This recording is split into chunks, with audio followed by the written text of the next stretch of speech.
Yeah, turn this one. I pledge allegiance to the flag of the United States of America and to the republic for which it stands, one nation, under God, indivisible, with liberty and justice for all.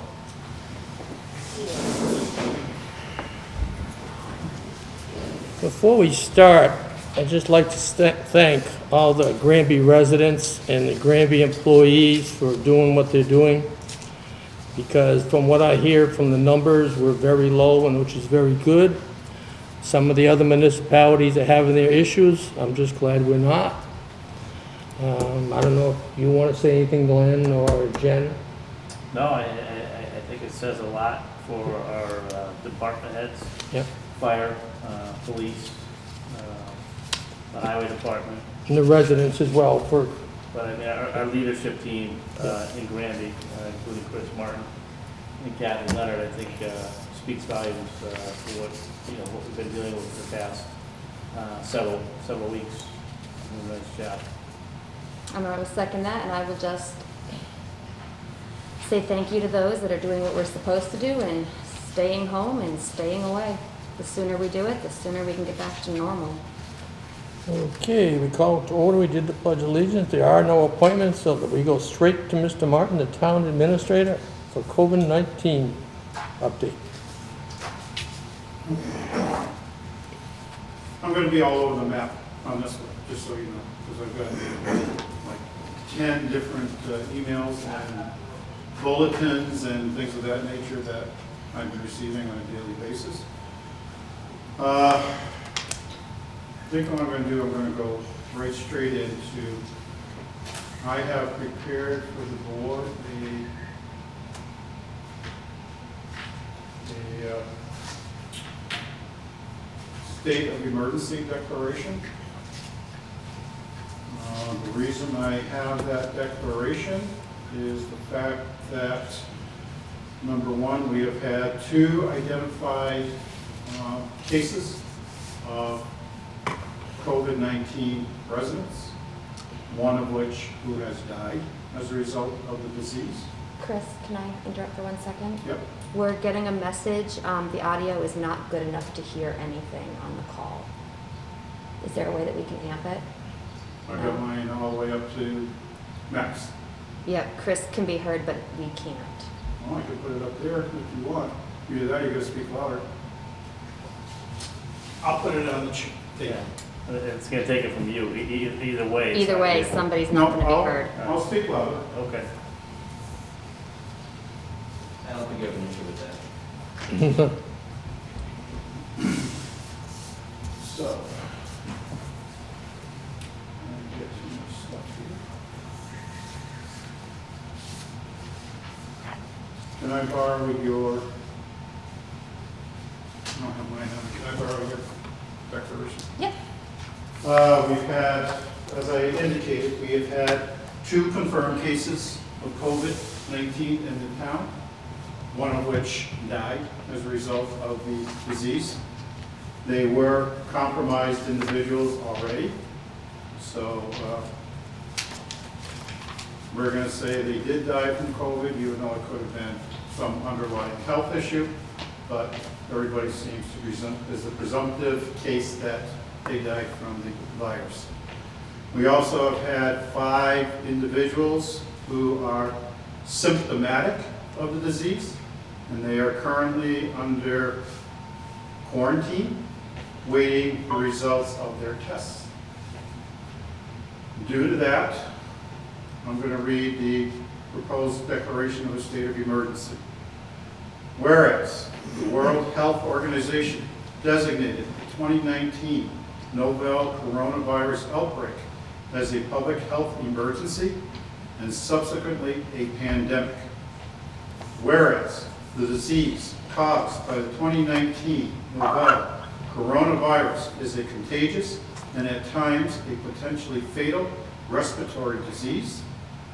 Whereas, as of April 5, 2020, according to the Center for Disease Control and Prevention, CDC, there are 304,826 reported cases of COVID-19 in the United States and its territories, and 7,616 of those cases have resulted in death.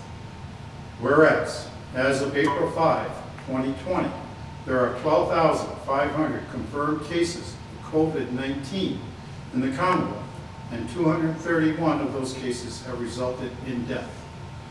Whereas, both travel-related cases and community contact transmission of COVID-19 have been detected in the Commonwealth, and such transmission is expected to continue. Whereas, it is critical to take additional steps to prepare for, respond to, and mitigate the spread of COVID-19 to protect the health and welfare of the people of the town of Granby. And whereas, declaring a state of emergency will facilitate and expedite the use of town of Granby resources and deployment of such resources to protect residents of Granby from the impacts of the spread of COVID-19 and to utilize efficiently the resources of town government. Now therefore, I, Christopher Martin, Emergency Manager of the town of Granby, Massachusetts, and with concurrence of the GRANBY Selectboard, pursuant to the powers granted under the Civil Defense Act of 1950, as amended, do hereby issue this proclamation that there now exists in the town of Granby, Massachusetts, a state of emergency. Pursuant to the powers granted under the Civil Defense Act of 1950, as amended, and other provisions of the law, I shall from time to time issue recommendations, directives, and executive orders as circumstances may require to carry out the declaration of emergency. This proclamation of a state of emergency is effective immediately and shall remain in effect until notice is given pursuant to my judgment that the state of emergency no longer exists. Given in Granby the 6th day of April 2020, Christopher Martin, Emergency Manager. Thank you. Does the board have any comments regarding?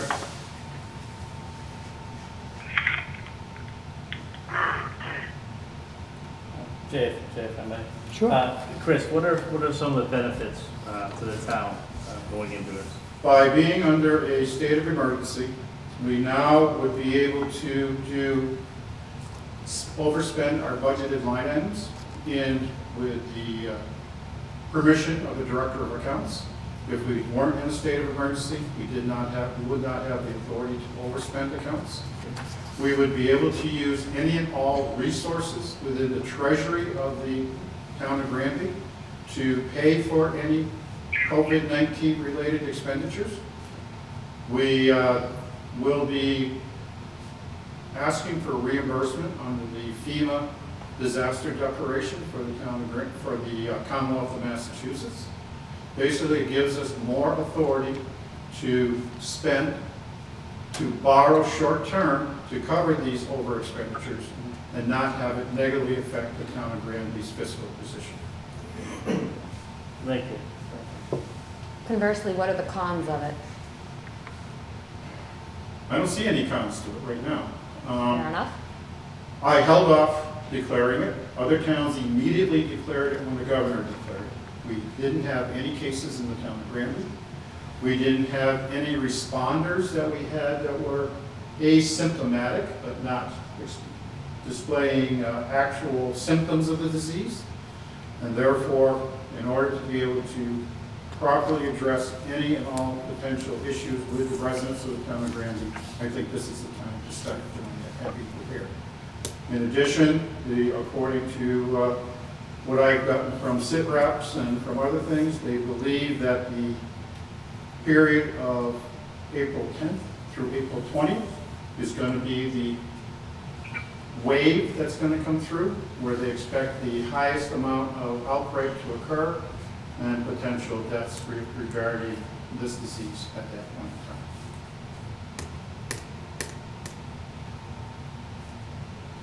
Any other questions or comments? Seamus Connolly, 21 Ferry Hill Road, Granby. I have a question. How long is this state of emergency going to be? Until the virus is over or until the governor says it is? That is one of my biggest questions. Until such time as we determine the emergency to be over. I'm not going to give how long it's going to take because We may not want to be under a state of emergency while the state is, because if Hampshire County or the area around here has gotten past the wave and is on a downtrend, we may not have to be in a state of emergency where other parts of the Commonwealth may have to be. All right. I just wanted you to clarify that. Thank you. Hi, this is Melina Bordeaux. I'm the new editor of the Town Reminder and the Belchertown Sentinel. And since I am unable to see any of you with select board members, just please state their name before speaking, just so that way I can try to follow along. Thank you.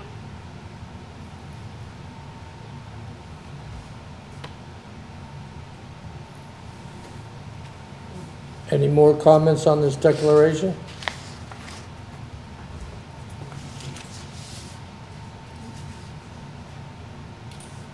Do you want a motion on this or just a directive? I would just like to receive a confirmation that the board agrees with the issuance of this declaration at this point in time. I'm on board. I'm on board as well. Yeah, it's unanimous, we're all on board. Okay, the next topic. Kenneth Conley, 21 Ontario Road, I'm on board too. I want to now start talking about the Dufresne parks and all our parks, actually. We have had our parks closed for the season, for the winter season. They've been closed. We have never denied access to the parks while the gates have been closed and locked. People have gone in, they've gone the trails, they've gone fishing, they've gone going to the dog park, so on and so forth down the line. We have determined not to open the gates, even though the Parks Oversight Committee wants the gates open, but we have not issued a no trespass order for those grounds. We are keeping the gates locked in order to limit our liability, because if we open the gates, then people will be able to go in, use our play structure, use our pavilions, use our ball fields, use the dog park, and we will not be able to control the congregation of people of 10 or more in a grouping. That could potentially lead to a liability on our part, because at some point, if some attorney turns around and represents someone who dies from the disease or whatever and says, why didn't the town of Granby prohibit the use of the park, we would have no defense. My issue is, I want a defense to say the gates were locked, however, we did not trespass them, and they used at their own risk. It's been stated to maybe post a sign on the two gates. Park is closed until further notice. Use at your own risk. To try and warn the public that we're not sanitizing. We don't have sanitizing material to use on the play structures, on the picnic tables, in the pavilions. We have just barely enough to keep sanitizing our buildings and keep them running. So you're proposing new signs, closed, use at your own risk? Closed until further notice, use at your own risk. I don't want to close down the trails. I don't want to stop people from walking out there or walking their dog. Exercise is great, gets them out of the house, but I do not want to open the gates. And if you look out there, you have surrounding communities that are now closing their parks. Brook Park is now closed. South Hadley has closed all their parks. Ludlow has closed their parks. I believe Chicopee has closed some of their parks. The state is even closing the beaches and the parking area for the beaches. So the issue is we're trying to avoid congregation of residents on the area. They want to go fishing, that's fine. But you know, if a bunch of fishermen get together, they're going to congregate to one area where the fish are biting, and there's nothing we can do, because we don't have the resources to go out and monitor what people are doing out there. Yeah, and another thing that we have to understand, just as Chris stated, all our surrounding communities that abut us have closed their facilities a lot of them to include their hiking trails. And even, with the Mount Holyoke has closed everything completely. They don't want nobody anywhere. The biggest problem, if we opened our park, where would everybody come from? They would see a sign, Open Granby, and we could have residents from anywhere coming here. So we have no choice but to close the park to the vehicles. Now, what about the gates, as far as emergency? Hang on, I mean, Okay. this is a Glenn section, this is an open discussion, so I don't, Okay, I mean, I don't wanna put the cart before the horse. I mean, this is for us to have an open discussion. Chris, I greatly appreciate what you just said there, and to myself, it does make a lot of sense. But also, I know there's been some feedback from the residents of Granby who enjoy using the park, as Chris mentioned, for the trails and stuff like that. So I'd like to see us come up with a happy medium, and kind of what you talked about earlier, Jay, maybe posting signs that the park is closed. However, you can use it at your own risk. It will be definitely hard for us to police people gathering, but we're hoping that people are listening to what the governor is saying and the social distancing and doing what they should be doing in regards to that. But I think we have a great area that people enjoy using, especially the trails that are there. Just walking around the park. Not everybody has an area around the house to walk. Let's face it, Granby doesn't have a lot of sidewalks, and it's difficult to walk down the street with traffic and things like that. So I think the park is a place that people can go and enjoy themselves and take that time to walk and, you know, take in some fresh air for a little bit. So I think we should look at that. And again, Chris, and Jay, going back on what you said, I think there could be a happy medium somewhere as we, you know, we let people in there. But again, you're using it at your own risk because the park is technically closed. But we need to I really think we need to let people in there. well, that's what Chris said. I know. That's what he said. I And I understand just that. reinforced what he said about the sign, because I want to make sure it's clear. Now, do we want to put on the sign for Granby residents, or are we just going to let anybody from any community in there? I don't think you can limit it just to How Granby would we residents. police that? But I know you can't. I Yeah. mean, that's the whole thing, is why we don't want vehicles in there, because vehicles could come from anywhere and conjugate here. If ours was open and all the other communities were closed, where are they going to come? But they're still gonna need vehicles, like Glenn said, most of us aren't in walking distance to the park, so they're still going to drive. Yes. Hence the reason we had the no parking signs placed on Kendall and Taylor, so that we weren't clogging those arteries. There is that small overflow at the top of Kendall, which can hold probably 8 to 10. I won't, well, depending on the size, yeah, 8 I to was 10. just up there before you. Oh, are you counting them? Yeah. Perfect. The other concern I have is the parking along Kendall Street. Yep.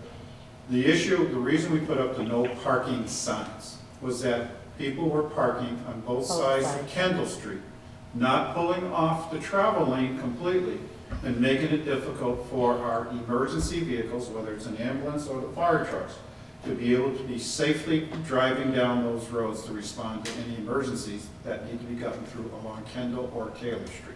That's the only reason we put up the no parking signs. That people are aware not to block the travel lane. I don't have a problem with their parking along there, but they can't block the travel lane. Should we make the signs more specific? Because Do when I not was up block there, the it just travel says, lane? no, it just says no parking per Granby Police Department. Temporary. That's what it says right now. Right, I took pictures, Oh, okay. because I didn't know what they were for. When they first went up, I was like, what is this? Well, I think if we limit to one side of the road, and Chief is here, would that allow enough area for vehicles, emergency vehicles to get through? It would definitely be more, for a John Metro Fire Chief, it would be preferred.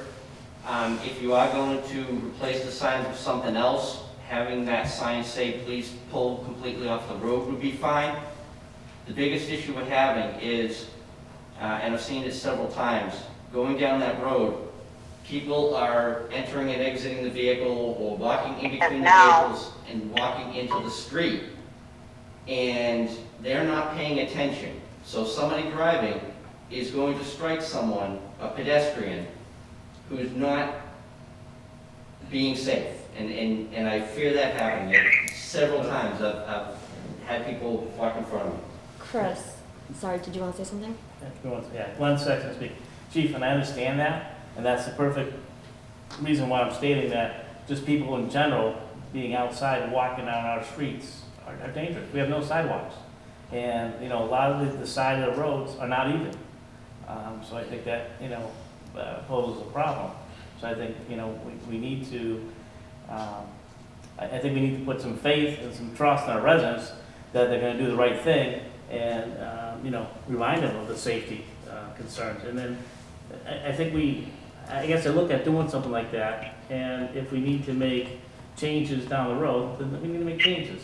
But I think it gives us the opportunity to kind of look at things, and I just know that people enjoy being outside, and it's gonna get, I don't wanna say worse, but it's gonna get worse as the weather gets nicer.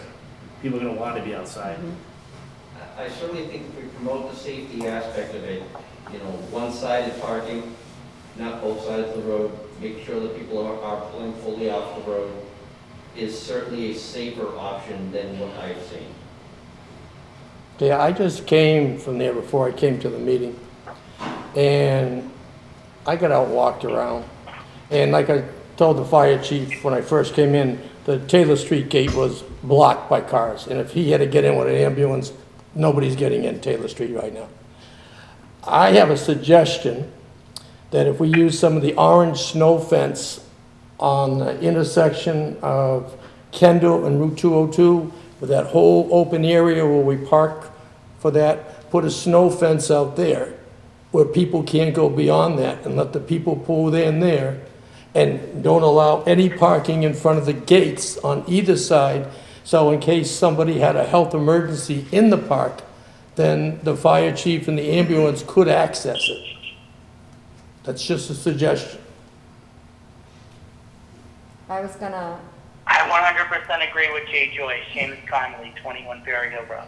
I was gonna ask Chris, is it possible to open the gates on the Kendall side just enough to create a smaller parking area that won't allow too many cars in, but gets them off the road, out of the way of traffic, out of the way of emergency vehicles, while still maintaining signage that says, parks closed, use at your own risk?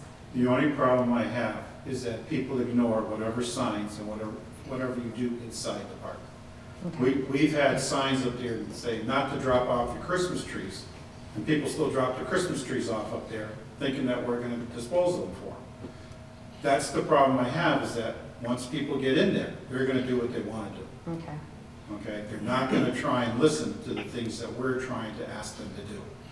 I don't have an issue with that parking up towards the 202 side of the park, as long as they stay up there and don't start going all over the park. Yeah, that's why I was thinking of the orange snow fence from 202, and just pick an amount of area you determine, and then bring it over to the tree line, and they can't go any farther.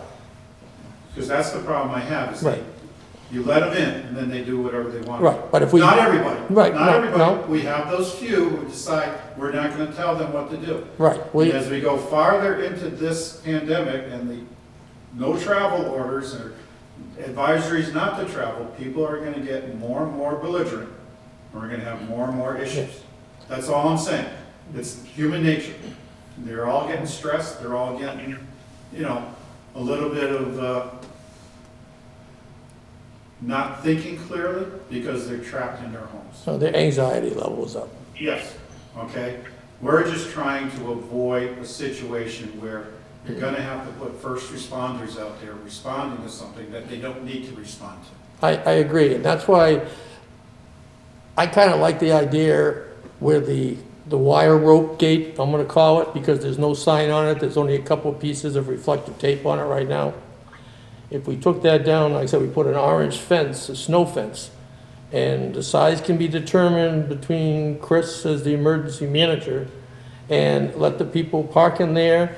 They're responsible for being 6 feet away from each other. I mean, that doesn't change. And that would clear both the Taylor Street and the Kendall Street gates in case we had to get the ambulance in there in case of a emergency with somebody. Anyways, that's my thought. I'm okay with the mechanics of it. I just want people to be able to get out and move and have fresh air and sunlight. Well, we also got to remember this, It's so much, there's so much stress, just getting out there helps. right, but also we have a lot of Chapter 61B land, which is open space land, which people can walk to their heart's desires. I mean, there's no trespassing sign, there's no private property sign. Well, then maybe we need to get a list of that out to all of the residents. They may not know that it's there. I don't know how you're going to do that. I mean, they do go up there riding the horses, there's snowmobiles and stuff like that during the season. Some, the people that know about it do, Yeah. but what about the people that don't? I understand that. No, I know, I'm not arguing, I'm just stating. Glenn Sexton speaking, and I think we have a nice park to use. Mhm. I think, as I said earlier, we give it the opportunity, and if we need to make changes, because things aren't going according to plan, if you will, Make I think we changes. look at it then. Again, I think we need to look at a solution for people to go out there. They know the park, many people like walking the trails, Mhm. going through the woods and things like that. I know the Early Mug is across the street, we can always reach out to them. Park there. See if if they allow people to use their parking lot. They are a local business. Many people from Granby support them. They may say yes, they may say no, but I think we can offer that to them. If they're willing to do that, we can also look at putting up some signs on 202 as far as a crossing area right there, so people are paying attention at that point as well. Yeah, I was thinking about that as well. I was also thinking about Dickinson's, since Dickinson's is not even open. And the Early Mug is only open from 11 a.m. to 1 p.m. Right, and then at the Early Mug, people are just stopping in, picking up food and leaving. That's And correct. Dickinson's another great location, okay, right across the street there. But those are privately owned, but I still think if we can maintain all the parking on town land versus infringing on the private, we don't want to get them into any liability either. Well, again, just like any parking lot of any business, the liability is limited. It's Mhm. limited liability. And people can realize we can always work with if the business is willing to do something like that, we can always have a sign made up for them stating such. Mhm. And again, that takes cars away from the whole area. You have a parking lot, good-sized parking lots, that, I mean, those two parking lots alone could fit 20, 30 cars in together. Yeah. I look at the notch, you go up over the notch right now, It's on a Saturday or packed. Sunday, that parking lot up there is packed. Right, and they're not 6 feet apart. Well, you're not gonna be 6 feet apart, parking your car. It's just not gonna happen. It's social distancing means when you're socializing together, Mhm. you're spreading out and doing so. But again, I think we should move forward and try something, and if we need to come back and look at it, things aren't working out the way they're working out, then we make adjustments. But I think we owe it to the residents to come up with a happy medium somewhere as a solution. I don't think anybody's disagreeing with that. We're just thinking what we want. Like I'm in favor of opening the 202 section when we use for parking the Dufresnes for the fireworks and stuff. And just put a snow fence from Route 202 to the tree line. And the amount of distance can be determined by Chris. My only concern is some of those areas after a nice They're rainstorm, soggy. they get very wet, and that's my only concern, that we end up with issues and problems. Well- But it is a possibility, and again, that goes back to people parking, they gotta, take responsibility. But I would like this board to at least reach out to those two businesses on that street and see if they're willing to assist. If they're not, that's fine as well, because honestly, they're a private business. But again, it's the town residents that support those businesses as well, so we can, it could be a win-win situation too. But also there's Forge Pond that people can go out and do canoeing or boating or fishing even out there. They don't just have to go to Dufresne. Right, and I've seen people having canoes out there too. Yeah. Aldrich Lake has had plenty as Yeah. well. And Brown Ellison Park is open as well. No, That one's gates are closed? closed on That's Brown. closed, yeah. Yeah, I didn't drive over to that one. So what I'm saying is there are some alternatives, but the issue is I can't just open everything and expose us. No, and I want to make sure if somebody has a medical emergency, the assets we have in the town are able to get to them.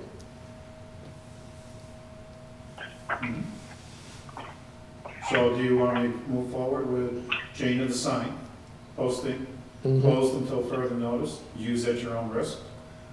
I am fine with that, Chris. Mhm. I think it's, again, it's a happy medium where we are. You know, it gives the residents the opportunity to use it, and it also gives us, as a town, the opportunity to limit our Liability. liability to it. Okay, so I'll probably go out there with Jeremy Carrier to look at the parking there. Chief, you want to go out with us too? And then we'll identify an area to probably rope or snow fence off, whichever we, At the intersection of 202 and Kendall Street. yes. Yeah, I think that's the best.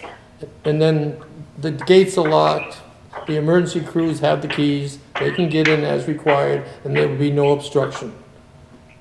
Because it is time sensitive when you have a medical emergency. Absolutely. Okay. Next item is yard waste days. Can I have one more question? So, you're gonna leave the signs up for no parking along the streets at all? Yes. Okay, I just wanna make sure that's clear. There will be no parking at Dufresne's Park anywhere except in the designated location. But you gotta give me a couple days to be Oh, able to make those determinations. I understand that. I mean, Okay. we're not miracle workers, but I'm just trying to get it clear, so in the minds that we know that people are not going to be parking on the street and the parking lot and everywhere else. And we There'll be- need, yeah. we need- Eventually, when it's set up, there'll be no parking anywhere except the designated parking area, and there'll be no blockage of the gates. And if people block the gates, then the police department will just ticket them and have them towed away. Because we cannot delay an emergency medical response. And Chris, if I could ask if that's something we can have done for this weekend coming up? I will try and work on trying to get everybody together tomorrow. You're around tomorrow, right? We'll see if maybe we can get together tomorrow and go up and view it and see what we can do. Oh, since are you two in agreement with that idea as well? You like that idea? or- I suggested that from the very beginning. Oh, I didn't. Knowing that it does become wet, it's how big of an area do we designate for parking? And I'm gonna leave that determined to you people. Okay, and that's all I'm saying. Yeah. But residents have to realize, we will not be sanitizing the play structure. That's correct. We will not be sanitizing the gazebo. Mhm. We will not be sanitizing the pavilion. We will not be opening the bathrooms Nope. at the structure, the main structure. We will not be sanitizing The picnic dog, tables. the dog park or anything else. We will not be we do not have sanitation supplies in order for us to go out there and sanitize it on 2 or 3 times a day. We do not have it. Those are in such short supply, we're having a hard time getting them just to maintain our own building. Understandable. Okay? But people have to understand that, because we have gotten calls. Well, I've seen children out there. What are you doing about sanitizing? Nothing. It's closed, as Do- far as I'm concerned. Do we want to go so far as with that playground area to put caution tape around it Can as we well? They're just gonna tear it down. You put stuff up, they just tear it down and go on. I think our signs that state the park is closed, and you're using it at your own risk. So Okay. so people are going in there, they're using it at their own risk. Okay, I don't think, we could, and I hope that people understand that's what it means. No different than any other. Like going post a road that's being under construction. Right. Use at your own risk.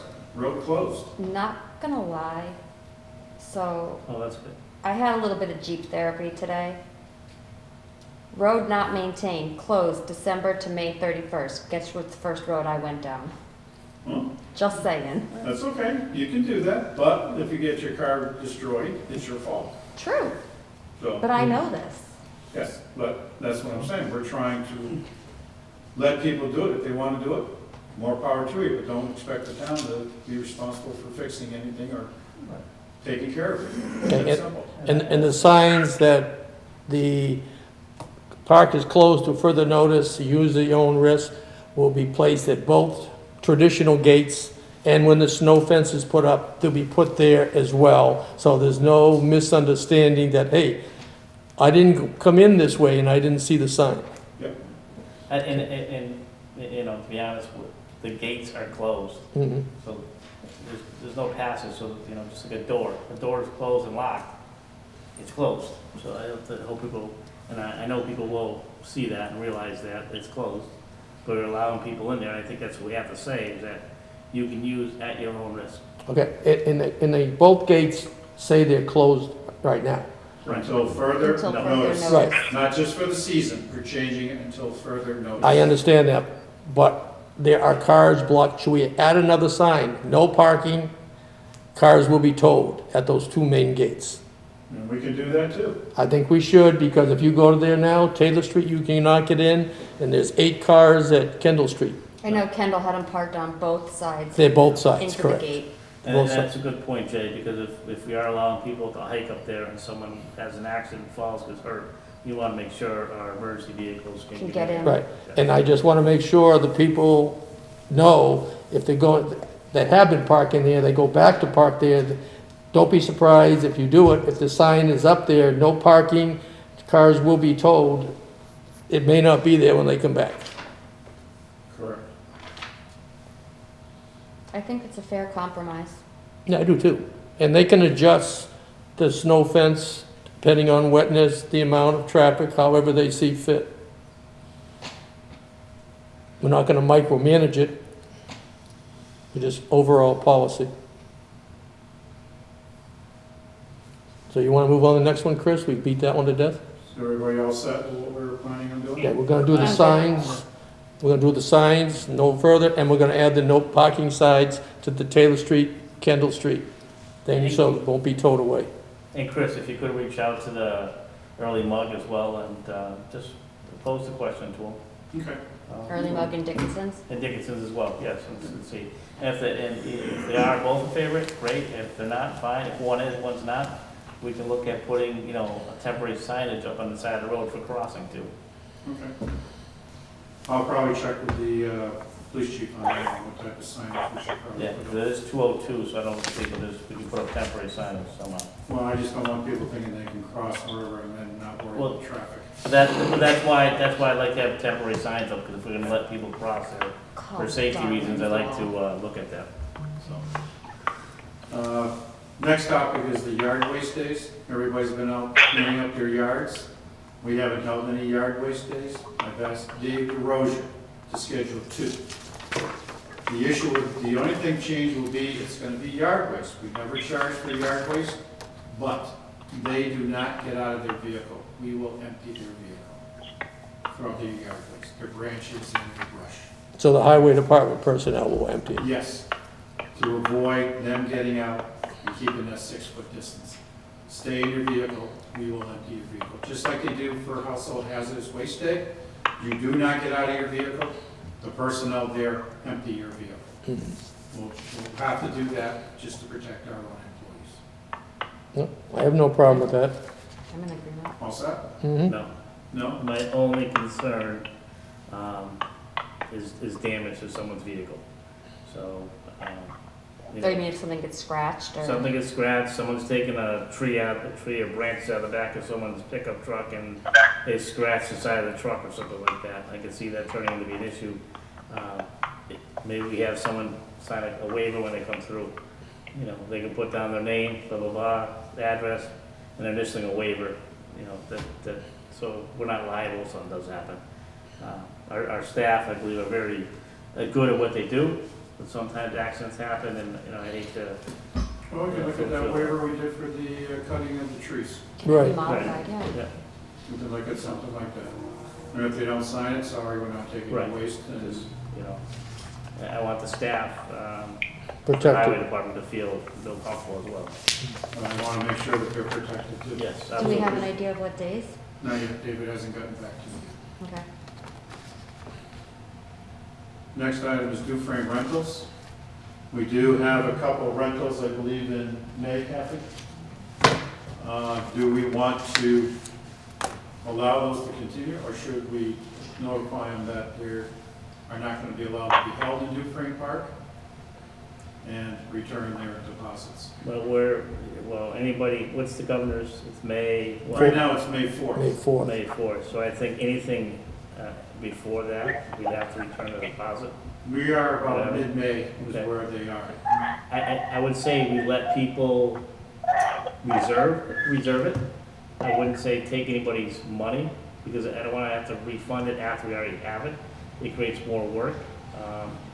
Moving forward, if it gets extended, or we don't feel comfortable with opening up the park at that time, we just notify people at that time. If we can notify them as of May 4th, he said, we'll be making further, the governor could come out 2 weeks from now and say, no, we're gonna extend it to end of May.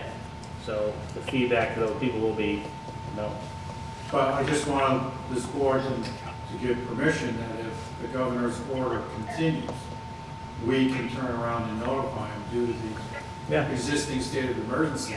You are not going to be able to hold your event at Should we, Oh my God, Mom. All right. should we add a caveat on that, on any new events scheduled there? What we are doing now is, I think the last time we did it, we talked at our last meeting, Yeah, that if the governor extended this, that along with, when we send out the paperwork, Be that cover please be sheet. advised, there's a cover sheet, please be advised, due to Okay. the state of emergency, this event may not be able to be held.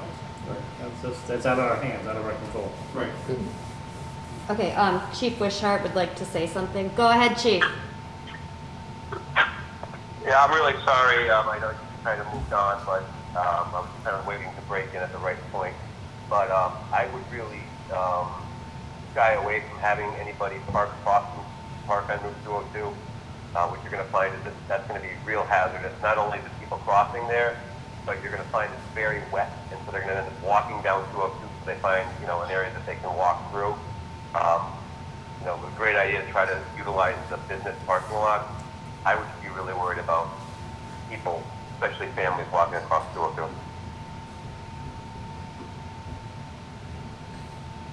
Thank you, Chief. What does the board feel on that? I mean, he's got a valid point, but, and that's why I'm hoping the area roped off on the intersection of Kendall Street and 202 will be sufficient enough to hold all the vehicles. That would be the That- most beneficial. That would be the most beneficial of everybody, that we wouldn't have to deal with people crossing the street. I want to, because, I mean, we could make suggestions. People go there to walk, right? Okay, it's 0.6 miles to the junior senior high school. Well, you could park at the junior senior high school and walk to Dufresne's Park, to the Kendall Street side. Or you could park at the new library and go to Taylor Street side. But then you got the chief's problem You're of still people crossing. crossing 202. Even though kids do walk within a mile of that school, to school on Route 202. Yes, but at those times, people are more looking out for a student because it's beginning of school or the end of school. I do think in our favor, there is less traffic on the roads right now. Yes. If maybe we kept it to only asking the early mug, because that's more of a straightaway. Whereas you've got the corner coming past Lyman where it might be a blind spot until it's too late, at least if we're, I would say, Only asking let's to just utilize stick with, early mug? let's just stick with the Kendall Street entrance for right now and see if there's an overflow or not. Why get anything else involved? Why open the Pandora's box and getting other problem? Let's see if we need the room. If we don't need the room, then let's not address it. Well, I'd like to have those questions asked, so if we do need If the we room, need it. we will know we have the room. Right, but we don't have to put signs out that people can park there, is what I'm saying. No, but I agree with what you're saying, but I'd like to have that question asked. leave it as a backup. Is it available to that? Again, I'm trying to look at and I know there's a concern, crossing 202, and I understand that, it's a state highway. But again, I'm looking so the residents have a place to park. And if that area fills up, do people start parking on different areas? And so I'm trying to avoid that. If they park in a different area, they're gonna get a ticket. Well, the police post signs that only to park in that designated area.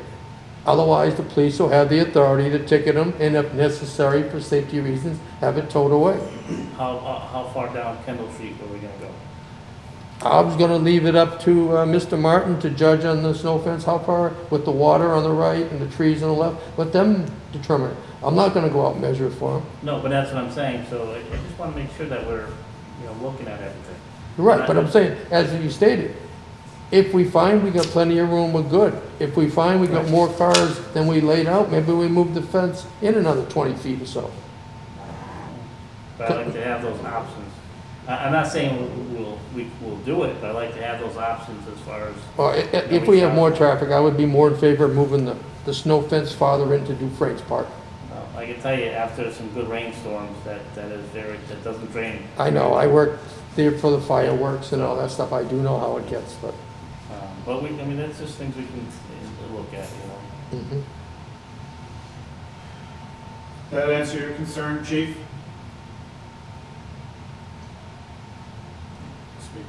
I'm sorry, yeah, like I said, I just want to bring that up. I'm sure that you probably had given that some thought. And maybe the snow fence area will be sufficient. Just want to make sure that we discussed it. Thank you. Okay, so does that finish off, I just have a couple more things to say. okay, Under just town administrator. Number one, you're going to be noticing the highway department out on Saturdays. yep, In order to limit the potential of infection for our essential personnel in the highway department, because under the governor's declaration of essential services, highway personnel are, we have split the highway department into two crews. One crew works Monday, Tuesday, Wednesday, 10-hour shifts. The other crew works Thursday, Friday, Saturdays, 10-hour shifts. And what we're trying to do is be able to keep maintaining our infrastructure, whether it be road patching, whether it be maintaining the culverts, the catch basins, things of that nature. They need to continue doing that, because if they don't continue working on that stuff, we could be in problems if we get a large rainstorm or things of that nature. The concern we have is, are the batch plants going to stay open, the asphalt plants? Because we don't know what they're going to do, because there are some unions who are now starting to turn around saying their people are not going to work on construction projects. They're not going to allow their personnel to report to work because of the social distancing requirement, and a lot of them can't maintain it by working certain jobs. mhm. It's a fair. And that's a concern, okay? But don't we have to have the Chapter 90 money before we get really going on that? We have some money in David's budget, Okay, but under the state of emergency, if we need to keep the roads maintained so the ambulance can get to places. right, Because there is one section of road that is horrible. It's Quarter Street between Aldrich and Bachelor Street, going across that little bridge. Oh, the there. bridge, that's awful. Okay?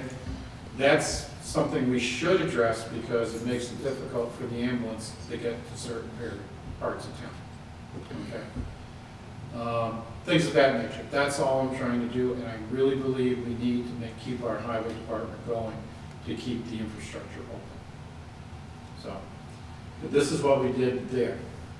The second issue, and I talked with Chief Wishart today, was to look at separating the command structure of the police department. mhm, We've been having the police chief and the lieutenant on the same shift. I believe that we should separate some of our command structure, so that if there is an outbreak on one shift, we don't lose our complete command structure for the police department. believe the chief and Lieutenant O'Grady came up with a plan.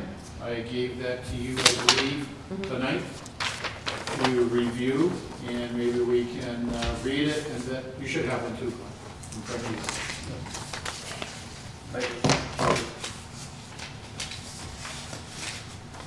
I don't know if you want to address it tonight, or if you want to read it over, and we can address it at our next meeting.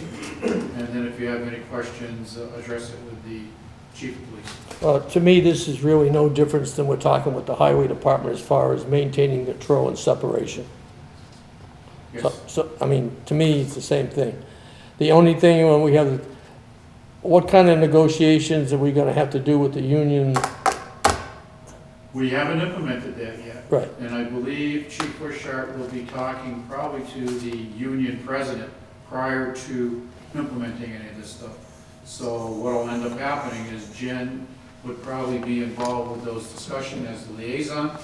That would then come back to the board before it is signed as part of an MOU, MOA, whatever we want to do, to allow us to accomplish what we're going to try and do. It'll have to come in front of the full board for approval, if there's a monetary aspect to it. How about there's not, well, it's more than monetary, if there's a work change, wouldn't it have to come before the board as well? But that would be part of the memorandum of understanding or the memorandum of agreement. Right, It would be signed by both the union and the town. Right, but you just said monetary only, and then that's why I'm saying maybe it should be more than just monetary. Well, I'm just saying monetary now, because that's the big thing that has to be dealt with. If there's something else that the union is gonna look for it, then yeah, it has to be brought in front of the board. Okay, I just didn't want to restrict it to monetary, that's all I was saying. The thing is if they don't have any demands for extra incentives or extra time off or whatever, then no. Even those, any type of benefit is considered a monetary effect on the town grant. But any change, MOA that changes an existing contract has to be approved. By the full board, or at least the majority of the board, Majority, correct. okay? I can't bring anything in front of you because there's nothing in place at this point in time. Okay, I want to ask this question is, because we're talking about bargaining units. We have a number of contracts out, and I said at the last meeting that, in my personal opinion, that we should put the contract negotiations on hold, but as I've been told, that if the union wants to go forward, then we can go forward, but I can tell you right now, we have no idea what the economic future is gonna be. So I have no idea what we could put for a cost of living allowance. So I wouldn't be in favor of any cost of living allowance if they force a contract for me to in front of me. I'll be just self-blind, because we have no idea. We have no idea what the town's gonna be and or the people. Correct. Right, so I mean, I would recommend that the individuals and the labor unions hold off their contracts, negotiations until we find out what's going on. If they don't wanna hold up and they wanna negotiate, well, they negotiate their own risks, and with economic future unknown, tell you right now, I'm for 0, 0, and 0 for cost of living. Because we have no idea what's gonna happen. That's your own opinion. That is my own, that's why I said, We cannot do negotiations. Nope. no, that's why I said this is my personal opinion. I clarified that right up front. Because I mean, It's not your personal opinion, you're talking to a select board member. So it's not really your personal opinion. it's Jay Joyce's opinion, Right. for whatever seat he's sitting in at this time. So I would suggest the board not debate this No. in public session. But whose contract we have, what's standing, we have the police contract? Police contract, that's the only one That's right all we now. have. And then we have the individual department head contracts. Yeah. Yeah, and I think I said at our last meeting, let's debate it, but I'd like to continue moving forward with things that it takes time to negotiate contracts. So I think we continue moving forward on something instead of just putting on the back burner. Chief, you had a question? I did, and I apologize. It might be partially because the audio is a little better than it was, but it's a little tough here. In reference to the administrative separation, I'm not sure if you read what I presented, but that does not need to be negotiated. That was already negotiated with Kevin and I. We talked about how we would work it out, and I'm not suggesting any changes for the rest of the department, the union. Because they're already separated by shift as it is. I do have a plan should we need it in terms of a contingency. If we do need to break that up further, I just wanted to make sure that it was clear that certainly there would need to be some midterm impact bargaining if we were to change the shifts of the entire of the police department. But from the non-union administrative people, me and Kevin, you don't need that. Okay, thank you. Yeah, Chief, just so you know, I did share your document with the board members, okay, explaining what you were doing. Yeah, that's why when it says on the next to last paragraph about bargaining with the union, that's the only reason I brought it up. Yeah, no, I thought you did. It broke out a little bit there, but I just wanted to make sure it was clear that, you know, as far as just what we're going to do with the administrative piece of it, there's no need to bargain that. It's already been discussed and agreed to, so that's not a problem. Do you want to move on to something else, Chris? Let's go forward, because there's a couple documents here I'll address as we're doing a couple of things under new business. Mm-hmm. So your next topic is accept departmental reports. Has everybody had a chance to read the? Did you send out anything after 4 p.m., Kathy? Okay, then I've read everything. Me as well. I do not. You did not get to read them? No, I do not have any Oh, concerns with them. okay, sorry.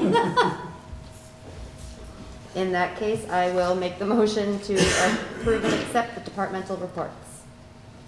I'll second Jen's motion. Any further discussion on Granby's departmental reports? Hearing nothing, all in favor say aye. Aye. 3 ayes, Kathy.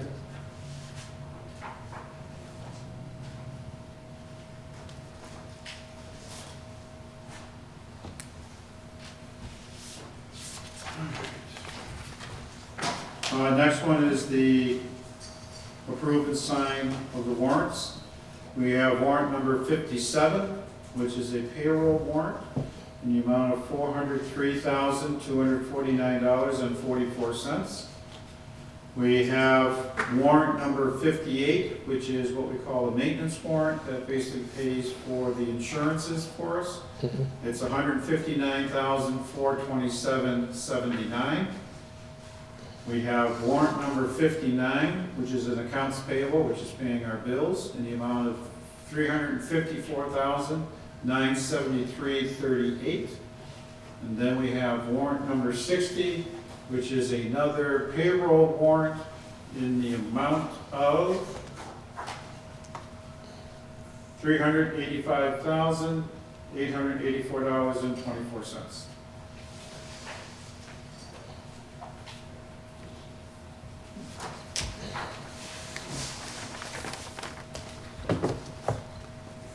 Oh, sorry. What is this?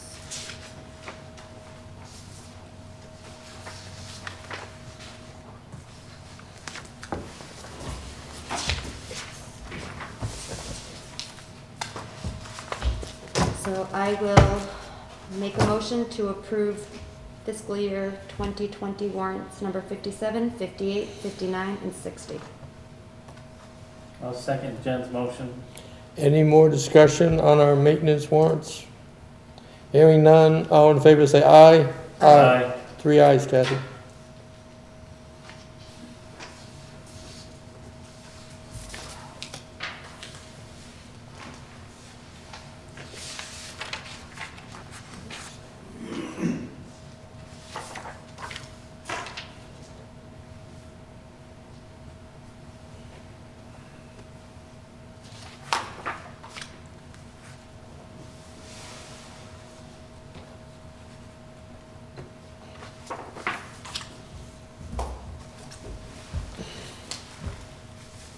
Did you sanitize those? My hands have been sanitized. I haven't gone anywhere near my face or anything. Thank you.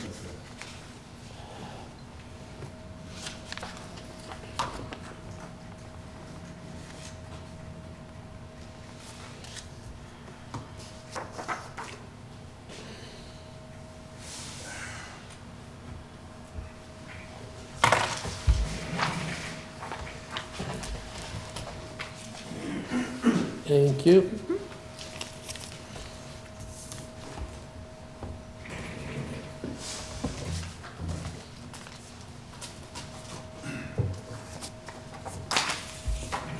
I was afraid to do that. Knowing my luck, it would have ended up all over the floor. You take the paper clip aside and you hold it. I'll try that next time. But I'll overshoot you and hit Glenn. Well, that's okay, I'll get in the way back.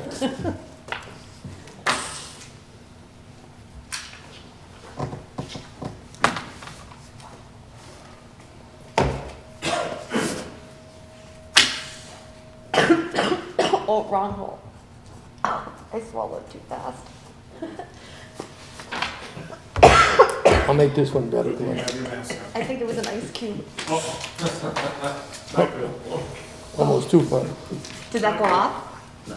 Ah, darn it. She wants to see me goof up. It's nice in here today. I make sure we turn the heat up before we keep it. I like it. Because it was warm outside. Oh, it was gorgeous. We had the top down on the Jeep.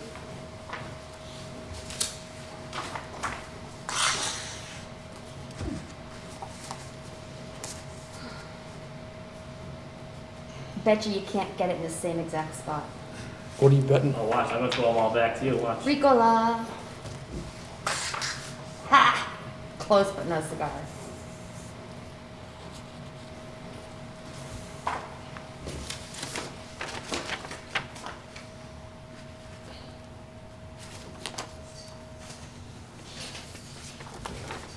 You want me to come get him, Glenn? You don't have to get up? Nah, I got it. All right. I'll come get 'em at the end of the meeting. All right, next topic, annual town meeting. As a result of the state of emergency declared by the governor back on March 10th, a new piece of legislation was filed, an act to address challenges faced by municipalities and state authorities resulting from COVID-19, Chapter 53 of the Acts of 2020, which became effective April 3rd, 2020, upon Governor Baker signing the act into law.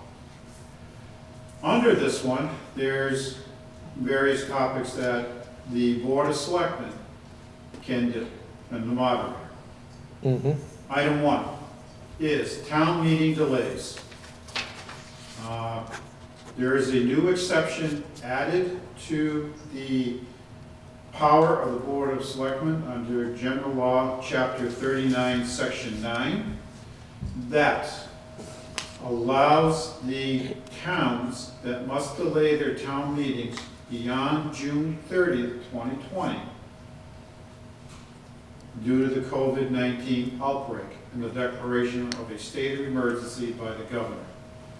In the past, 3930 only allowed you to delay town meeting on or before June 30th.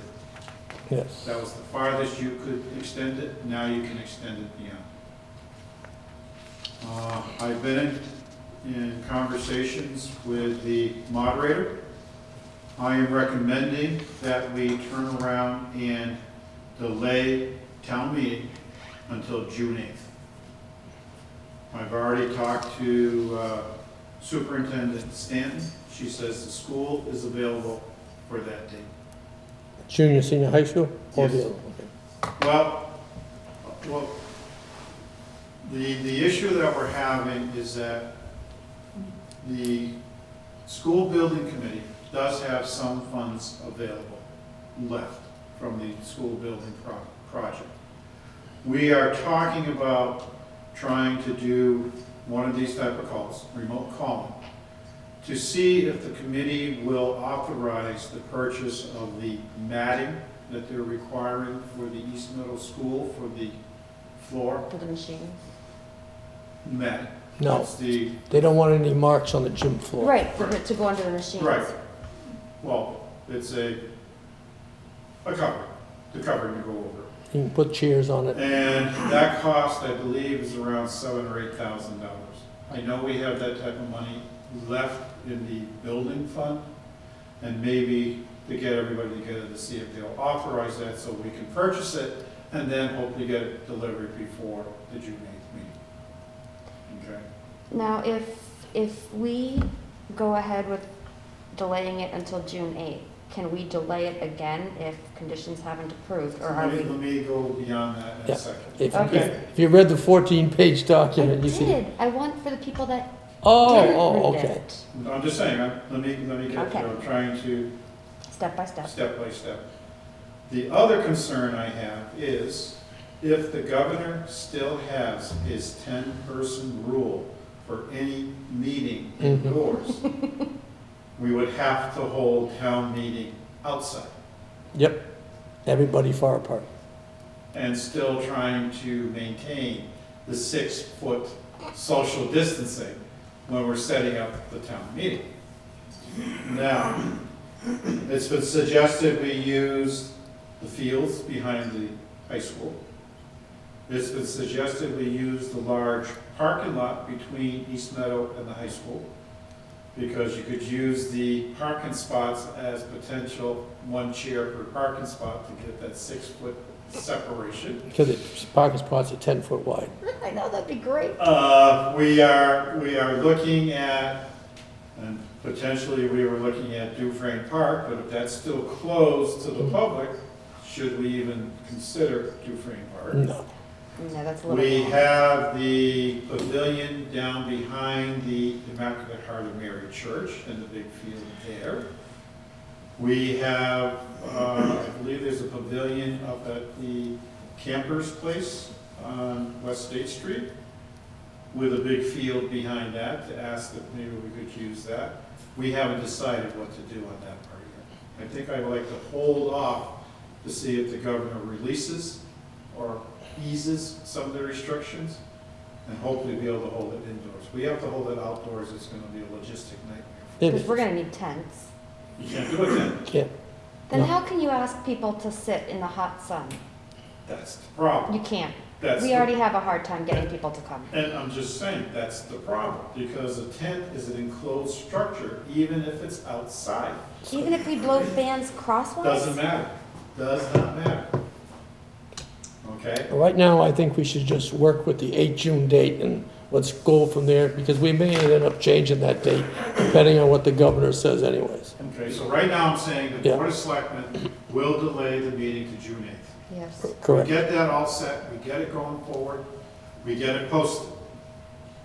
Then, under sections 2 through 4 of the act, the moderator can then extend the date of the town meeting. Mm-hmm.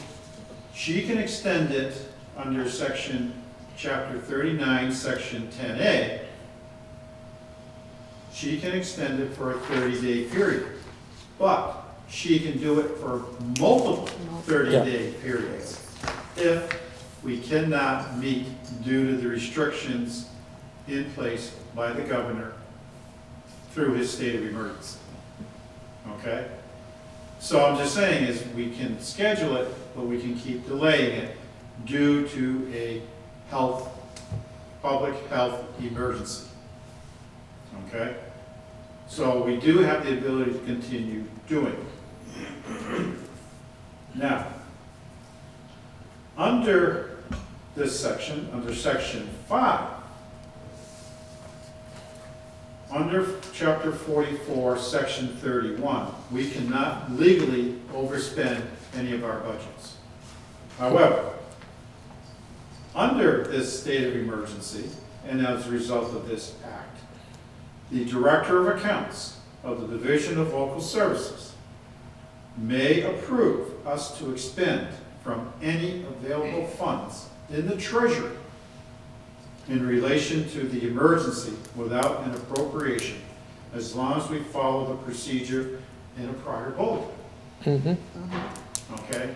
And the prior bulletin basically says, we can spend money on the COVID-19 emergency. We can do personnel costs, we can do materials, PPE, personal protective equipment, whatever we need to address the issue. However, we need her permission to spend the money before we spend it. So we can turn around and I'll get together with the fire chief, police chief, and try and determine what the potential cost would be to address this emergency. We send it to the director of accounts to see if she will approve us spending up to that limit. If we find out we have to spend more, we revise our estimate, send it in to see if they will allow us to spend the additional amount. But we cannot spend without permission from the director of accounts.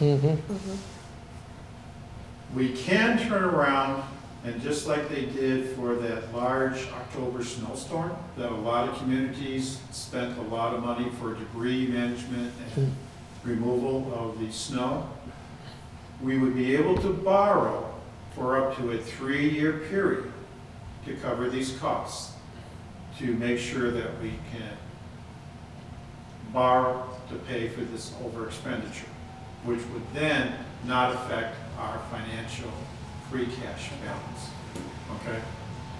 We can also do short-term borrowing under the auspices of the Board of Selectmen and the Treasurer, but we do have to have a plan of how we're gonna pay off this money that we're gonna borrow, and it has to be approved by the Director of Accounts. And that's if we decide to borrow. Correct, correct, okay? That's Section 5 of the Act. Section 6 of the Act. That is basically, and this is an interesting one, is director's authority to allow appropriations after June 30th from free cash certified as of July 1, 2019. Under normal financial rules for municipalities, you have to spend free cash, undesignated fund, excess undesignated fund balance, up through June 30th. Yep. If you do not spend it by that day, it disappears as a funding source. Yep. Okay, until it is recertified again by the Department of Revenue. Now, under Section 6 of the Act, it says, if the adoption of an annual budget in a city, town, or district is delayed beyond June 30 as a result of the governor's March 10 declaration of a state of emergency or the outbreak of the 2019 novel coronavirus, the Director of Accounts of the Department of Revenue may authorize the appropriation from the available balance of the cities, towns, or districts' undesignated fund balance or free cash, okay, after the July to June 30th deadline. So free cash may be available if the director so approves. Okay? Then we go into Section 7 of the Barry. That has to do with the amortization of the deficit resulting from the COVID-19 over a 3-year period. That's what I was just explaining. If we borrow, we can amortize it. We can write it down over a 3-year period to cover the costs. By doing so, it would turn around and end up allowing us to not be penalized for the over expenditure. Section 8 of the Act allows us to continue expending from departmental revolving funds in FY 2021 under General Law, Chapter 44, Section 53E and a half. In order for us to spend out of those type of revolving funds, we have to annually authorize the expenditure at our annual town meeting. This is saying that we can turn around and continue to spend from these over the course of FY '21 if we hadn't had a chance to have our annual town meeting. Under Section 9 of the Act, it is a suspension of the time period for cities and towns to exercise right of first refusal to purchase lands classified under 61, 61A, and 61B. Okay? The suspension is during and for a period of 90 days after the termination of the Governor's March 10th, 2020 declaration.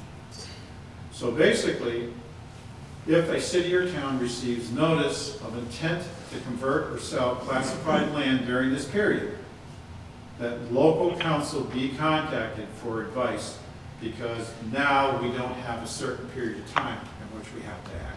Otherwise, it's deemed we are not going to act on it.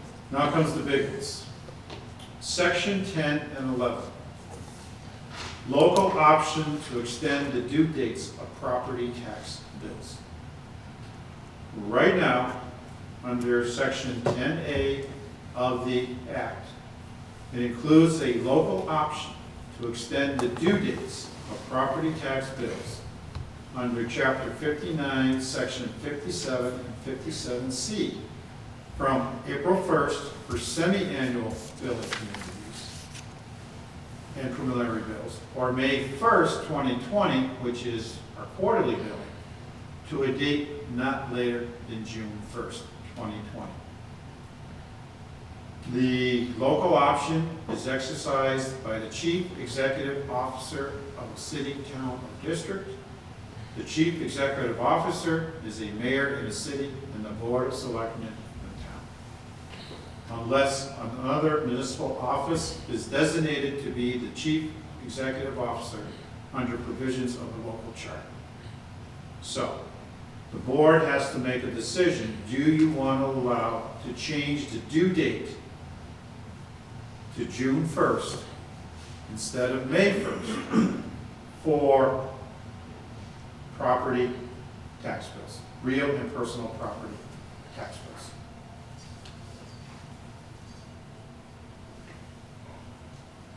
If my personal opinion is, excuse me, we already have leeway which we can go with the budget. There's a lot of people that are now unemployed on unemployment insurance, and it doesn't come close to what they used to make. Correct. I would recommend that we push it off to 1 June to help our residents, if they need it. I mean, my case, I've already paid mine. Right. It's no big deal. But some people may really be hurting, and why put this undue burden on them when we really don't have to? I'll agree with that. It's a form of stress that they may not need at this point if their hours are cut. Or they could be cut Or completely. if they're just cut completely, correct. Right. Yeah, I think we just follow suit with the other cities and towns, and I think Yes. just as the government did, state and federal, Mhm. with people taxes. Yep. It's Yep. the same thing, just extended. Makes the most sense. Can I have a board vote that in accordance with Section 10A, subsections I through III of the Acts of, Chapter 53 of the Acts of 2020, that the Board of Selectmen is changing the due date from May 1st to June 1st for real estate and personal property tax bills.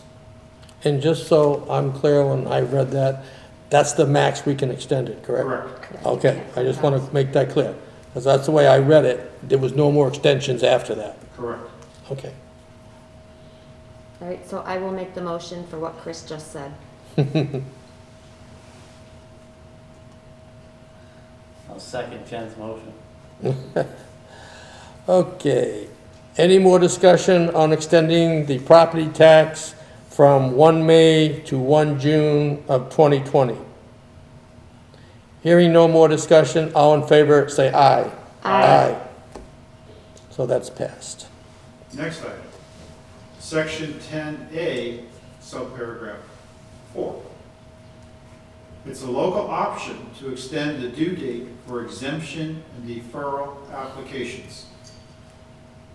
Normally, under Chapter 59, Section 59, applications for exemptions are due April 1st.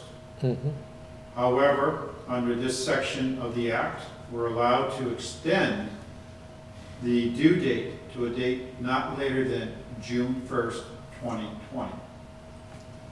This would automatically apply to deferrals under Chapter 59, Section 5, paragraph subsection 18A and 41A, residential exemptions under Chapter 59, Section 5C, and small commercial exemptions under General Law, Chapter 59, Section 51. So does the board wish to extend the deadline for filing for these for exemption and deferrals? My personal opinion is we'll stay with the same, we'll move everything to the same date and be standardized so it doesn't confuse the people. Because we have the authorization to borrow if necessary. It's easier for the people if we give them one date. I agree, it's less confusing. Mm-hmm. Makes sense. And we will inform the assessors of said extension. Right. So, Jen, do you want to start or you want Chris to start? I will make the motion to extend the due date for exemption and deferral application. In accordance with Chapter 53 of the Acts of 2020. Oh gosh, just to June 1st, 2020. I'll second Jen's motion as. Half read? Is there any more discussion on extending the exemptions to 1 June of 2020? Hearing none, all in favor say aye. Aye. 3 ayes, Kathy. Then we have Section 11 of the Act, Mhm. which is a local option to waive interest on certain payments made after due dates. So, basically, Section 11 includes a local option to waive interest and other penalty for late payment of any excise, tax, betterment assessment, or apportionment thereof, water rate or annual sewer use, or other charge added to a tax for any payments with a due date on or after March 10th, 2020, where payment is made after its respective due date, but before June 30th, 2020. So, you can waive penalties and interest on any tax bill, excise bill, or any other bill issued by the collector to a resident through June 30th. If they make a payment after June 30th, they're subject to the interest and penalties at that point. Mhm. But they can, if they make payment by June 30th, those fees are waived. Interest and fees are waived to that date. That makes sense. I mean, just, again, I think what Jay made a point earlier, it follows suit with everything else that we're doing as far as extending, allowing people to extend the time frame to pay. I don't think we should be penalizing them. No. For not paying, right? Yeah. Particularly, we don't know how many of our residents are currently unemployed now or in the future. But be advised, Yes. this does not apply to any bill that was issued prior to March 10th. Right. The declaration was made. So people have to understand, just because you haven't paid your excise tax bill that you received back in February, doesn't mean we waive penalties and fees on those, Yeah. or an interest on those. Only anything that was due after March 10th, Mhm. okay? Chris, I think when, we'll vote on this, and I'll make my statement. Okay. I will make the motion to waive interest on, wow, I just totally lost my train of thought. You want me to do it? No, Okay. no, I can do this. Okay. I can do this. I was reading and I lost my train of thought. I will make the motion to waive interest and other penalties for late payments of any excise, tax, betterment, assessment, or apportionment with a due date on or after March 10th, 2020, where payment is made prior to June 30th, 2020. I'll second Jen's motion as read. Any more discussion on deferring the interest and fees on late payment for anything issued after 10 March, but it has to be paid by 30 June? In accordance with section 11 of chapter 53. I got right Acts of I gotta add that every time? Technically, yes. You Okay. should, because that's your authority to do so. Okay. What he said. He being Chris Martin. Right. Okay, if there's no more discussion on this particular item, all in favor, say aye. Aye. 3 ayes, Kathy. So I would say that that information we post on our website, the town website, Yes. so people know, with the understanding too, any bills issued prior to March 10th are subject to fees, penalties, and interest. And I think we can list those bills as well as an example too, so. I think we should post all of these changes on the Well, yeah, public that's what I'm website. talking about, everything that we're doing. Everything that we're affects it. doing on the Yes. public website. Absolutely.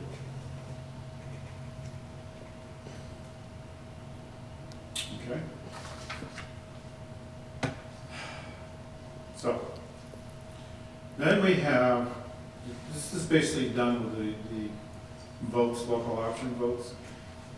Under section 10B of the chapter 53 of the Acts of 2020, under general law, chapter 59, section 57, 57C, and 59, there is an automatic extension of due dates for tax payments and applications for exemptions when a municipal office is closed for weather-related or other public safety emergency until the next day that the municipal office is open.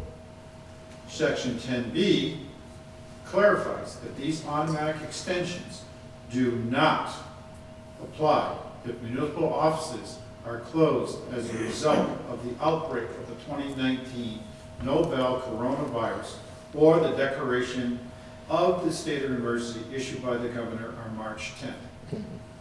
And that due dates shall only be extended by the exercise of the local options that we just did. Okay, so in other words, the tax collector and nobody else can extend the date beyond what the board just voted. Correct. Okay. And then there's also a thing that there's a notice that needs to be sent to taxpayers that basically talks about important information regarding this act for the extension of payment of the bills. Now, We is have it- a sample letter attached to the act or the bulletin that they sent out. Now, That what- needs to be mailed by the collector to the taxpayers. That's what I was gonna ask. The tax collector is gonna take care of that distribution, correct? We don't know where all the tax bills go. Right, As far as so I'm concerned, The tax, it should be the tax collector because it really relates to the services of her office. right. Makes sense. Okay? There's another section 14 of the Act, Chapter 53 of the Acts of 2020, that basically, during the state of emergency, they're trying to allow retirees to come back into service. Yep. However, retirees, when they retire, are limited to the number of hours and the amount of dollars they can earn. What this is doing is waiving the hours worked and the earnings received during the state of the emergency. However, we should be contacting the Public Employee Retirement Administration Commission for more information regarding this section. And then there are other provisions of the Act which affects local permits and local permitting authorities that basically says timeframes for issuing of special permits or having to act on any type of application are all waived until at least 45 days after the end of the state of emergency. Yeah, and that's mostly all the planning board stuff, any Planning, hearing, conservation. anything. Okay. 45. And I can forward the act to you if you need it, Glenn, I will. for the planning board. That's Yeah. good, thank you. Okay? It's 45, then the other one's at 60 days? Yes. Yes. Okay, so I'm just letting you know that just because someone puts an application in, those requirements of holding a meeting within 65 days, acting within 90 days, those are all out the window during this emergency. Right. So they can just keep submitting applications to Kathy, but they're not gonna be processed There's until, nothing that says they have to be processed within a certain time. that's what I'm saying. Okay? They won't even be addressed Yes. until after this state of emergency. And those timeframes don't go back into effect until 45 days after The governor- the end yeah. of the state of emergency. And that's the governor's state of emergency, Correct. not the town's. Correct. So they, Okay. so it's not being, so if someone puts in an application, It sits there. Sits. There is no deadlines you have to meet Yep. while the state of emergency is in effect. Your planning board well, we can publication. act on it if we wish to act on it. You can if you so desire, Okay. but You're just not held to those you're not held to timeframes. the law that says you have to meet within 65 days. You have to issue a decision within 90 days. Right, You have to do I get that part, I just want to make Okay, sure that. all that is out the window, but Okay. if the board wishes, they Yeah. can meet to act, Yeah, but this is giving you leeway to say, Right. hey, during this extraordinary circumstances, we understand this may be hard to hold hearings, it may be hard to do other things, therefore, here you go. right. And if they do decide to do something, it may be very hard to get the public involved and all that. Well, like Belchertown and that, it's just clear cut it. They just said nothing, will be done. Well, but I also know there's people that are trying to move forward with certain things too, that may require the planning board to act on certain things, so I want to say that I'm not gonna speak with the planning board now, but.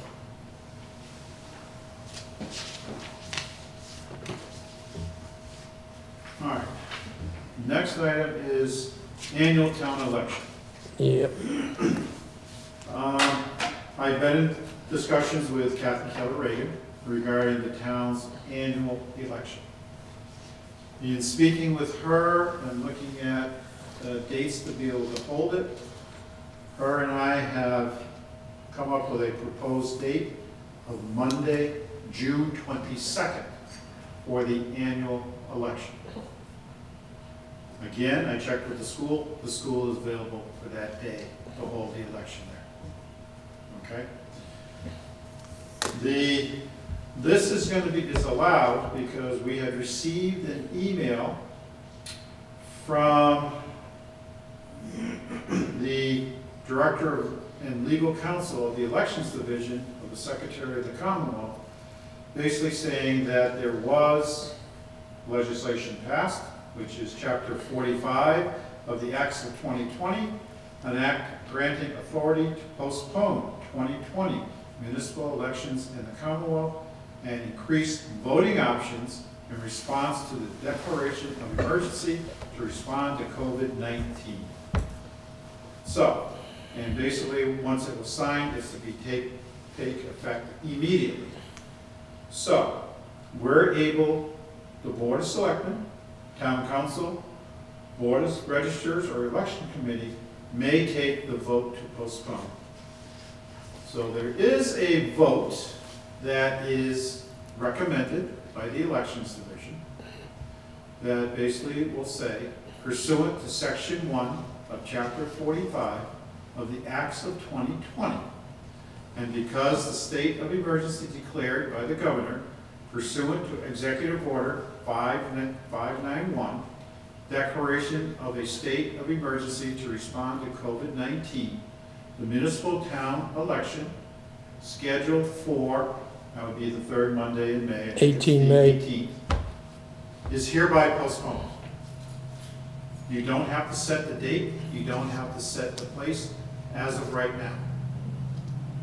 So I am recommending that this board take this vote postponing the scheduled election, municipal town election for May 18th, 2020. Now, by doing so, we also have received a notice from the Elections Division with frequently asked questions. And one of the big ones was, will terms expire before the new election is held? The answer is no. As always, local officials serve until their successors have been elected and sworn sworn in. So even though many people say, well, my term expires May 18th when you originally were supposed to hold the election, the answer is no. Mhm. Because of that clause. Right. So if you hoped that you weren't planning on running and you were going to get out of office on May 18th or May 19th, it doesn't happen. You're out of luck. It doesn't happen. Okay?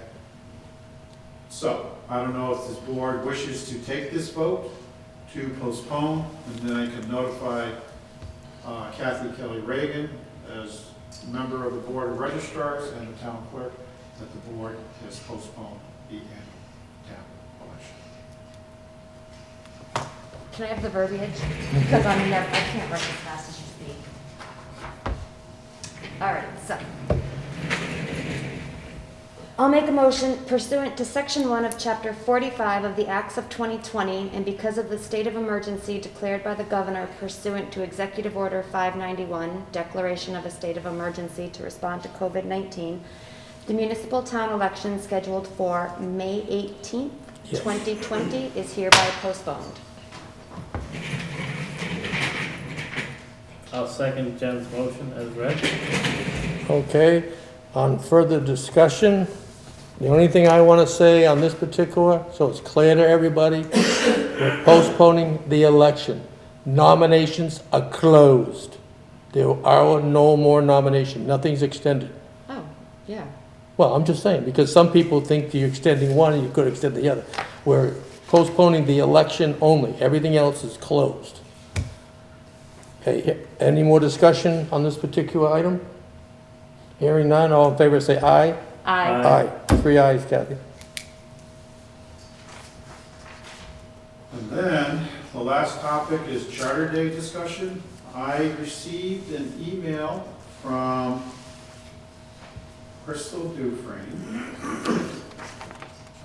Basically, I think that was forwarded to you, her email. Yes, it was. It was. Late yesterday. Recommending that due to the current deadline for the governor's extension of meeting of 10 people or more, and in light of the fact that Charter Day is going to be within a month of that termination, and not knowing if the governor will be extending that, she believes it would be in the best interest of the town to unfortunately cancel Charter Day for this year. And if the select board has an alternative opinion or a better solution, they will welcome their input and honor the board's decision. I'm going to personally accept the opinion of the Charter Day Committee. I hate to do it, but I was of the same opinion. You can't go against the committee, as much as I'd like to see it be held. But Yeah. it's, We all would, And with but- with all the contracts and everything that's got to be done, that we've already signed. You're talking thousands of people Right. who usually come to the event. Right, And how do you practice social distancing when there's 1,000 you people? can't. I don't even think 1,000, I don't even think we'd have half that. People are still gonna be too scared. Right. No, I meant postponing it to a later date instead of just canceling it. The But- odds of us getting the vendors and things would be Yeah. slim to none because they're already booked out for hopefully things that they No, can it's, still like I said, continue. I mean, I take the word of the committee. I mean, Yeah, no, I for the hear people you. that work on it, it's Because It's disappointing. Yeah. it is. A lot of people in Granby look forward to that. We'll have Chris, a bigger one next year, Crystal. Mhm. Hint, hint. yeah, she'll be more in shape to do it next year than she is now. So does this board wish to cancel this year's Charter Day and get it out so that we will stop taking any deposits on tent areas or Mhm. booth areas, and not enter into any contracts with anybody regarding services? Because I know there's been a lot of issues getting deposits back Yeah. by people who have had events canceled due to this state of emergency. Do And we that's- want, do we want a motion or? just a I'd like a discussion? motion. I'll make a motion to officially cancel Charter Day for 2020. I'll second Jen's motion. With regrets. Regrets, yes. Any other discussion on canceling this year's Charter Day? Hearing none, all in favor, say aye. Aye. That's it for me. Do you have anything, Glenn? Actually, I just have a couple comments. And I brought this up before. Mhm. I just want to make sure, because I mean, I've had people contact me just in regards to the select board, and I want people to realize decisions that we make are made as a board. Directives that we give to, say for Chris, who falls under our direction, is as a board. We're not individuals. I just want to make sure that people are clear on that. I've had a couple of people have actually called me just in regards to it, thinking that some things come out of this board as more of people's opinions than actual the board's decision on certain things. So I just want to make sure that we're clear as a board when things come up and directives that we're giving to, as well to Mr. Martin as a board. That's how we operate as a board. So, I mean, I'm not trying to be I'm not being disrespectful. I hope no one takes it that way by any means. I just want to make sure that we are consistent, acting as one board together. Majority rules. That's No, the- and I agree with that. That's what I'm saying, but some things seem to get out where it wasn't a board decision, someone's personal opinion on something, and I want to make sure that when we leave, it's the board's decision in regards to that, anything that impacts the community, or anything that impacts Chris. Chris works for the board. He doesn't work for individuals. He technically works for the town of Granby. We, as a select board, are his supervisor, if you will. So I just want to make sure that's clear. I know it is clear, but I've heard other things from people. So I'll leave it at that. I don't want to drag it out. You got anything, Jen? I have nothing at the moment. I am working on a couple of things that I want to bring to the board, but at the moment, I have nothing. Okay. The only thing that I'll say pertaining to myself is I've had a voluntary recall to the Army. Yes. Called you back? They called me back. They let you back. No, they want me to come back. And they're currently reviewing my medical records, and then we'll see what happens from there. I know, a 68-year-old going back in again. With that being said, I have served in a number of issues and climates, whether it's wartime, peacetime, disasters, and so forth. And the only thing I want to say to the people is, when you put your family to bed tonight and you go to bed, you're one day closer to this being over.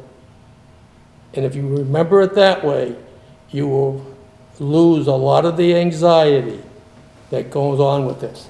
Because none of us can determine how long it goes, but if we get through today, we're one day closer for it to end. I like that. It's the, it's the truth. Learn from experience. Well, Jay, with the service calling you back up, I definitely want to thank you for. I'm not gone yet. No. I want to thank you for your past Mhm. and your future service to our country. It's greatly appreciated. Yeah. And if they do call me back up, I'm gonna see if I can remain remote select board member, since we can do that now. We have to wait and see what happens. The duty stations they're talking is Fort Sam Houston, Texas, Fort Bragg, North Carolina, or Fort Eustis, Virginia, right now. North Carolina. That's my home, Special Forces. Fort Sam Houston is instructor for medical training. And then Fort Eustis, you watch 68 Whiskey? That's what it is. Oh, wow. Okay, with that, I will entertain a motion to adjourn. I just want to Oh, say okay, good. one other thing. Quickly, I'm sorry to interrupt really quickly, sorry, this is Melina Bordeaux again from the Town Reminder and the Belchertown Sentinel. About charter days, does that vote get done by the committee first, and then you folks are just kind of seconding their decision, are you the voting body that makes it official? And if you could just remind me when the previously scheduled, or when it was supposed to be held this year? Charter Day was going to be held the weekend of the 12th of June, I believe, 12th, 13th, 14th, something like that. Look at the calendar. And as far as the Charter Day Committee, they are appointed by the Select Board. We use them as our advisors. We listen to the recommendations of any of our committees, and then we make our decisions off of that. Is that clear? Or you need more? Yes, thank you. Okay. Additionally, are both the election and the annual town meeting at this point postponed, and a new date is going to be determined? The annual town meeting is scheduled. is tentatively scheduled for June 8th. The annual town election Is postponed. under the legislation does not have to have a new date. However, it has been discussed with the town clerk that to be held on June 22nd. But that is not a definite date that has to be determined as part of the vote postponing it.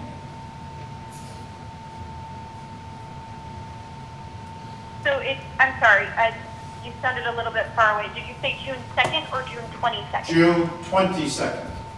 2-2. Thank you. Sorry about that. No, that's okay. You can't forget it, Jen, it's my birthday. But that hasn't been set in stone just yet. Correct. Okay. We'll wait and see what the governor does between now and then. Right. Okay. Because part I of think the that's it reason, for me.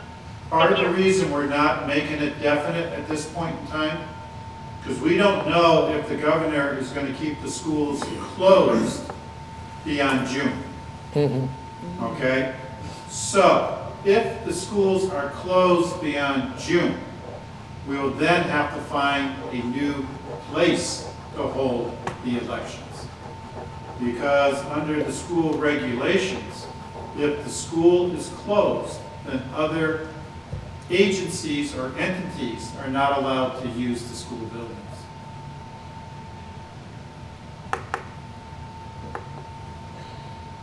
Gotcha. Thank you. So, Chris, publicly, I want to thank you for your leadership, especially in a difficult time that we're going through right now. A lot of different issues are coming up, a lot of different changes happening quick from the governor that reflects on us as a town. But again, I want to thank you for your leadership as our town administrator, Kathy Leonard as our assistant town administrator. Hats off to you, because you're doing a great job. And I think some of it is acknowledged tonight, just based on some of the things that we went over. And it takes time, it takes knowledge to know exactly what we're doing. And again, I thank you from the person sitting on this board for your leadership. It's greatly appreciated. Thank you. Mm-hmm. Do you want to add anything else, Jen? No, Glenn said it very well. But don't forget the 22nd. It's my birthday, so you got to make sure you get some. Cake, I got it. You're all set. Cindy's is open. That's right. That's it. Cindy's is open. So I said I will entertain. I'll make a motion to adjourn. Okay. I'll second Jen's motion. Any more discussion on adjournment? All in favor, say aye. Aye. We are adjourned.